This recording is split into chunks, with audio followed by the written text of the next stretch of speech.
बात करने के लिए लॉगिन करें www.astrotak.com। सुगंध की अगर हम बात करें कि इसका हमारे जीवन में क्या महत्व है, सुगंध हमें कैसे प्रभावित करती है, तो सबसे पहले जानिए कि मानव का जो जीवन होता है वो मन से प्रभावित होता है और मन से चलता है। आपका शरीर भी मन से ही प्रभावित होता है और मन से ही चलता है, और मन मुख्य रूप से शरीर के चक्रों से प्रभावित होता है। कुल मिलाकर आपके शरीर में, आपके मानसिक शरीर में 7 चक्र हैं। दुनिया में 3 ऐसी चीजें हैं जो चक्रों पर सीधा असर डालती हैं। एक है रंग, एक है सुगंध और एक है शब्द यानी मंत्र। तो रंगों का, सुगंध का और शब्द का आपके चक्रों पर और आपके मन पर सीधा असर पड़ता है। हर व्यक्ति का जो मन है उसकी अवस्था अलग अलग होती है, हर व्यक्ति के मन की स्थिति अलग होती है और मन की अवस्था के हिसाब से अलग अलग सुगंध का प्रयोग किया जाता है। आपके मन का स्तर क्या है, आपके मन की अवस्था क्या है, इसको समझ करके अगर अलग अलग सुगंध का प्रयोग किया जाए तो मन की जो समस्याएं हैं उनको दूर किया जा सकता है। साधना के समय, पूजा के समय, उपासना के समय हम जो अगरबत्ती या धूप बत्ती जलाते हैं सुगंध के लिए, वो मन को एकाग्र करने का एक तरीका है। आपके मन को कंसंट्रेट करने का एक तरीका है कि आपके मन की चिंताएं दूर हो सकें और आप ज्यादा कंसंट्रेट होकर के, ज्यादा एकाग्र होकर के पूजा कर सकें। सुगंध के सही प्रयोग से एकाग्रता बढ़ाई जा सकती है, कंसंट्रेशन को अच्छा किया जा सकता है, स्नायु तंत्र यानी न्यूरोलॉजिकल सिस्टम और डिप्रेशन जैसी बीमारियां दूर की जा सकती हैं। अगर आपको सुगंध का सही प्रयोग करना पता हो तो आप अपनी बहुत सारी बीमारियों को दूर कर सकते हैं। खासतौर से डिप्रेशन की समस्या को आप बहुत आसानी से समाप्त कर सकते हैं। सुगंध हमारे काम करने और विचार करने की क्षमता पर असर डालता है। हम अगर काम करते हैं, हम कुछ सोचते हैं, हम किसी बात के लिए प्रार्थना करते हैं, उस समय सुगंध का विशेष प्रयोग होने से इसका प्रभाव बदल जाता है। इसीलिए पूजा और उपासना में सुगंध का बहुत ज्यादा इस्तेमाल होता है। उसका कारण यही है कि पूजा के दौरान आपका मन एकाग्र हो सके, पूजा के दौरान आपकी प्रार्थना ज्यादा सही हो सके और पूजा के दौरान आप गहरा ध्यान कर सकें। अगर आप ऐसा करते हैं नियमित रूप से पूजा उपासना के दौरान, तो आपको पर्याप्त एकाग्रता का फायदा होगा। किस समय किस तरीके की सुगंध का प्रयोग करना है यह समझना भी आपके लिए जरूरी है, और वो हम आपको आगे बताएंगे कि किस काम को करते समय किस तरह की सुगंध का प्रयोग करना चाहिए। जैसा आपको पहले भी बताया कि सुगंध आपके मन पर, आपकी सोच पर और आपके काम करने की क्षमता पर असर डालता है। सुगंध का प्रयोग और सुगंध का प्रभाव बड़ा गहरा होता है, इसलिए आपको यह समझना होगा कि सुगंध के प्रयोग के नियम क्या हैं और सुगंध के प्रयोग की सावधानियां क्या हैं। देखिए, जहां तक हो सके प्राकृतिक सुगंध का, नेचुरल खुशबू का या फूलों की सुगंध का प्रयोग करना चाहिए। प्राकृतिक और फूलों की सुगंध का प्रयोग करना ज्यादा अच्छा होगा। पढ़ने की जगह पर, काम करने की जगह पर और पूजा स्थान पर सुगंध का प्रयोग जरूर करना चाहिए। इससे आपको काफी फायदा होगा। सुगंध जितनी हल्की होगी, जितनी माइल्ड होगी, उसका प्रभाव उतना ही ज्यादा होगा। सुगंध बहुत तेज सामान्य स्थितियों में नहीं होनी चाहिए।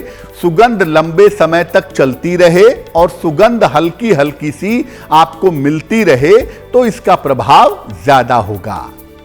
अगर शरीर पर सुगंध का प्रयोग करना है तो इसको कलाइयों में, गर्दन के पीछे और नाभि पर लगाइए।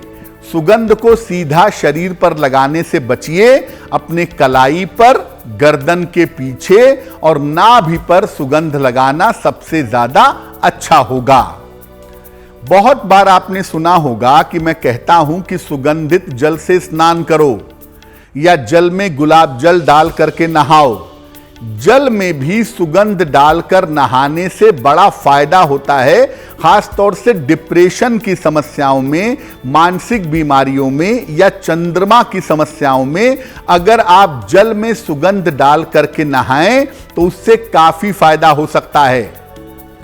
जो लोग विद्यार्थी हैं या जिनका विवाह नहीं हुआ है, उन्हें केवल चंदन की सुगंध का प्रयोग करना चाहिए, क्योंकि चंदन की जो खुशबू है वो सात्विक खुशबू है। ये आपके मन में नकारात्मक भाव, निगेटिव एनर्जी पैदा नहीं करेगी। इसलिए चंदन की खुशबू का प्रयोग करें। अगर आप विद्यार्थी हैं, छात्र हैं, अविवाहित हैं, तो चंदन की खुशबू का प्रयोग करना आपके लिए काफी ज्यादा अच्छा होगा।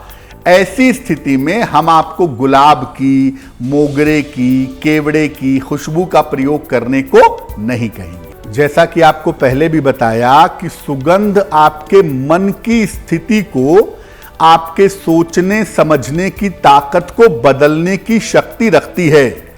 सुगंध आपके मन को पूरी तरह से बदलने की शक्ति रखती है, जरूर रखती है। तो अब अलग अलग जगहों पर कैसे सुगंध का प्रयोग करें जिससे लाभ हो। अगर आप अपना कंसंट्रेशन बढ़ाना चाहते हैं, अपने काम करने की जगह पर एकाग्रता चाहते हैं, बेहतर हो, मन लगाकर काम कर पाएं, तो चंदन की धूप बत्ती का प्रयोग करना आपके लिए लाभकारी होगा। एकाग्रता बढ़ाने के लिए अपने काम की जगह पर चंदन की धूप बत्ती का प्रयोग करें। मानसिक तनाव अगर आप दूर करना चाहते हैं, छोटी छोटी बातों पर आपको टेंशन होता है, आपको तनाव होता है, तो चंदन की सुगंध नहाने के बाद आपको लगानी चाहिए। नहाने के बाद अगर आप चंदन की सुगंध अपने शरीर में लगाएं तो जब तक उसका असर बना रहेगा, मेंटली आप ठीक रहेंगे, आपका मानसिक तनाव दूर होगा। अच्छे स्वास्थ्य के लिए गुलाब या मोगरे की सुगंध का प्रयोग करना चाहिए। अगर आपका स्वास्थ्य बार बार बिगड़ जाता है या सेहत को लेकर के आप बार बार परेशान होते हैं, तो गुलाब या मोगरे की सुगंध का प्रयोग करना आपके लिए लाभकारी होगा। अगर आप अवसाद दूर करना चाहते हैं, डिप्रेशन दूर करना चाहते हैं, तो अलग अलग तरीके की सुगंध आप रेगुलर लगाते रहिए।